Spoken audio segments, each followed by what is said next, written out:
Olá, eu sou Viviane Cesarino e começa agora o programa Memórias do Poder Legislativo.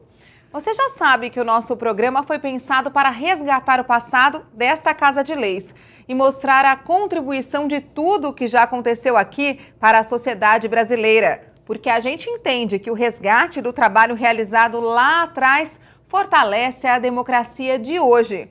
O nosso entrevistado é o ex-deputado estadual e federal Hélio César Rosas.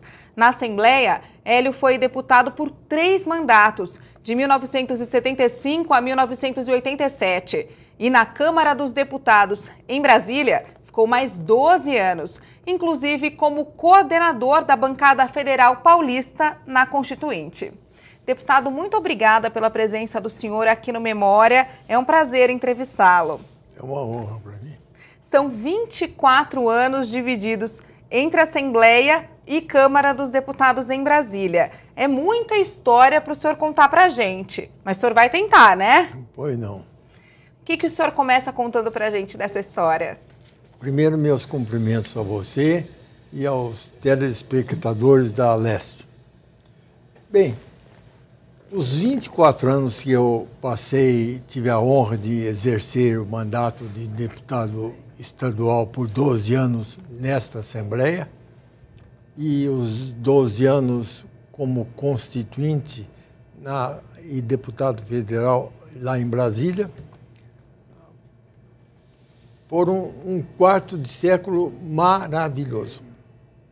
Eu tive muito trabalho, porque naquele tempo a coisa era outra. Quando eu estive aqui na Assembleia, minha família ainda ficou em Assis. Meus filhos estavam estudando, tá? Minha mulher ficou tomando conta deles. Tá? E eu ficava até sexta-feira, ia embora sexta, ficava lá sábado, domingo eu voltava, segunda-feira eu estava aqui. E em Brasília teve épocas que eu fiquei 15 dias sem voltar para casa. Voltar para cá e trabalhando sábado e domingo. Então é uma época que o senhor trabalhou muito. O difícil foi parar. Quando eu anunciei que ia parar, depois de 24 anos, depois de 24 anos, envolvi minha família, porque eu expliquei àqueles companheiros que me assessoravam, que eram incontáveis, centenas de companheiros, contei a eles que eu tinha parar, porque eu tinha ficado 24 anos longe de minha mulher e dos filhos, e eu tinha 4 filhos e 7 netos naquela. Eu achei que tinha que dar uma atenção a eles.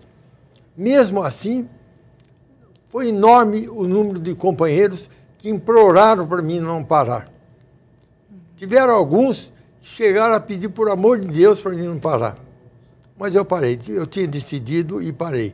Mas tive que prometer a eles que ia montar um escritório aqui em São Paulo e que, enquanto eu tivesse condições mentais e físicas, eu ia ficar recebendo meus eleitores, os meus amigos inseparados, os responsáveis pelas conquistas que eu tive, ia recebê-los no escritório para atendê-los no que fosse possível.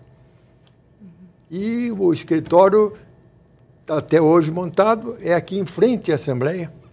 O senhor é nosso vizinho, então? Nosso vizinho. E tenho 2 secretárias que estão comigo há mais de 30 anos. Uma delas foi diretora-geral do Ministério Público. As 2 são advogadas como eu. E eu, apesar de estar com 85 anos e ter tido 12 operações graves, todo santo dia eu estou no escritório. E recebo os companheiros com a alegria de sempre, com o agradecimento pelo que eles fizeram por mim, estampado no rosto. E, por incrível que pareça, 15 anos que eu estou afastado de mandato, não tenho cargo nenhum, não quis cargo nenhum, nem em ministério, nem em secretaria, não quis cargo nenhum. Mas, apesar disso, eu ainda tenho resolvido alguns problemas. Ainda tenho conseguido resolver alguns problemas para ele. Lembrando, né, para quem está assistindo a gente, que o senhor era do PMDB, né? Sempre fui. Eu fui o fundador do PMDB em Assis, do MDB, na época era MDB, em 1965. Bem, há 7 anos eu resolvi escrever um livro, e foi denominado Baú Revirado. É os causos da minha vida política, pessoal. Esses que o senhor vai contar para a gente. Um pouquinho. Vou contar algumas coisas. Eu não contei. Vou contar algumas coisas que eu conquistei com a ajuda do raciocínio, da sorte e da humildade. Não vou contar todas, porque eu resolvi incluir uns causos, como a entrevista do Boris e do Jô Soares, a audiência com o Papa e o enterro do Mazzaropi, e outros semelhantes, para deixar o livro mais leve, não só as conquistas. Afinal, a política também tem uns momentos engraçados, né, deputado? Não, é engraçado. Nesses 3 que eu falei, os 4 entrevistas, tem uma coisa. Nas 4 entraram à sorte, todas elas entraram à sorte. Porque eu vou detalhar mais ou menos. No livro eu contei que fui coordenador de mais da metade dos 600 constituintes, que cerca dos 300 artigos da Constituição Federal, 82 artigos têm a emenda minha.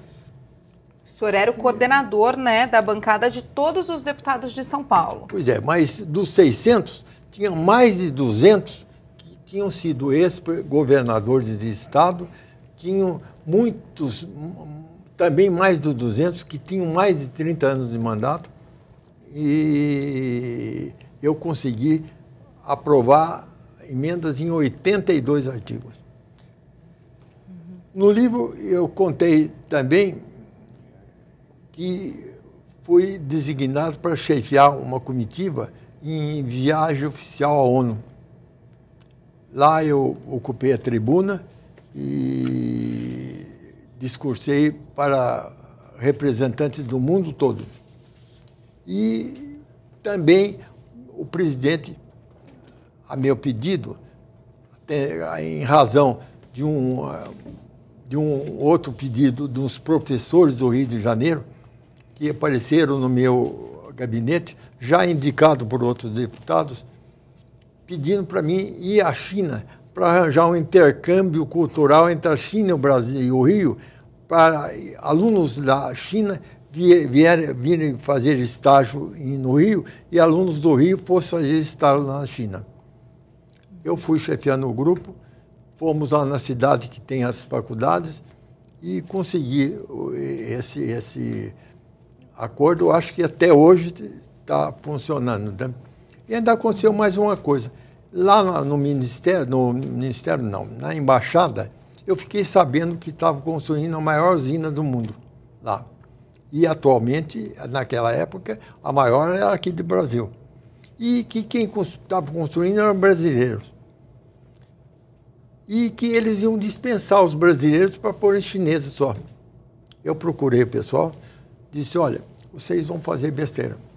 Porque essa usina, a usina do Brasil, como é uma usina muito grande, teve que usar uma tecnologia completamente diferente, difícil de ser desenvolvida. E lá foi desenvolvida. O pessoal que está construindo tem essa tecnologia. Vocês vão colocar quem não tem a tecnologia. E os brasileiros ficaram lá. Eu já contei que eu nem sei se era a OS ou era a Odebrecht, quem era, porque eu nem quero saber, porque se eles soubessem que eu ia fazer isso, podiam querer vir oferecer ajuda em campanha, e eu nunca quis ajuda de indústrias, de empreiteiros, né, para não ficar submisso a pedidos deles. Uhum. Né? Tudo isso o senhor guardou aí nesse baú, né, em forma de livro. Porque eu sei que o senhor é um homem de usar raciocínio, de fazer palavra cruzada, então o senhor foi treinando para não esquecer essas histórias boas, né? Era muito marcante. O lançamento do livro foi feito num congresso internacional da Febrafite em Salvador. A Febrafite é a organização que chefia os fiscais de renda, a carreira a qual eu pertencia, em todo o Brasil. Eu pretendia escrever outro livro relatando só os causos das conquistas reais que trouxeram benefícios para a coletividade, para as boas causas. Mas fiquei 2 dias em Brasília depois do lançamento. O lançamento foi numa sexta, eu fiquei também o sábado e domingo lá. E os que tinham comprado o livro me procuraram para tecer os maiores elogios ao que eu tinha feito. Aí eu disse, bom, esse livro vai me considerar soberbo. E eu tenho uma alergia grande por soberba. Soberba é sinônimo de ignorância. Porque nem o presidente mais importante do mundo e um mendigo de rua têm destino diferente. Os dois têm um destino só, a morte. E, às vezes, o mendigo chega lá em cima mais recebido do que o presidente. Então, isso é soberba e ignorância, né? Então, eu nem escrevi outro livro, nem lancei o livro aqui na minha terra. Agora eu estou pretendendo correr todas as delegacias e lançar o livro. Eu ainda estou lá com os livros, lá, uma grande parte dos livros. Lançar em todas as delegacias, mas com uma palestra, que eu explico mais claramente do que eu expliquei no Rio, porque no livro eu expliquei isso também. Mas só gravaram o que eu fiz, não gravaram que não fui eu. Fomos nós. E daí eu quero gravar a grande ajuda que eu tive, que tinha momentos que tinham 200 companheiros lá enchendo meu gabinete, ocupando meu apartamento lá, que tinha 4 quartos, uma sala de 200 metros, e dormiam lá. E ficava cheio. Enchia tudo, às vezes tinha que a copa, tinha pôr colchão na copa também para eles dormirem. Mas o que as pessoas iam pedir? Iam levar demandas para o senhor? Como que era? Eles estavam lá para me apoiar. Primeiro, para discutir as causas, para ver o que era melhor. Depois, para percorrer todos os deputados defendendo a minha emenda, apelando para que fosse a favor das minhas emendas. Então, em plenário, para ficar no plenário, você não imagina o que isso é importante. Isso é importantíssimo porque os outros têm a convicção de que eu não sou um só, eu sou um monte. Eu era um grupo enorme. Isso me dava o apoio do presidente Ulisses. Eu tenho um dos livros meus, tem o prefácio, mais de um, mas não tem o prefácio do Ulisses Guimarães. Você precisa ver o que ele diz de mim, encabula até. Como é que era a relação do senhor com o doutor Ulisses? O doutor Ulisses gostava muito de mim, me tratava muito bem e ele era um apoiador das minhas causas. Me ajudou muito também. E é por causa disso, por causa do grande apoio que eu tinha. O senhor fazia questão, então, de ouvir as pessoas? Ouvia as pessoas, eles me davam ideias, eles me ajudavam a convencer os outros deputados de aprovar as minhas emendas. Então, por isso que eu tive 82 emendas aprovadas, incluídas na Constituição brasileira. A política não se faz sozinho. Não se faz sozinho. E isso foi muito importante.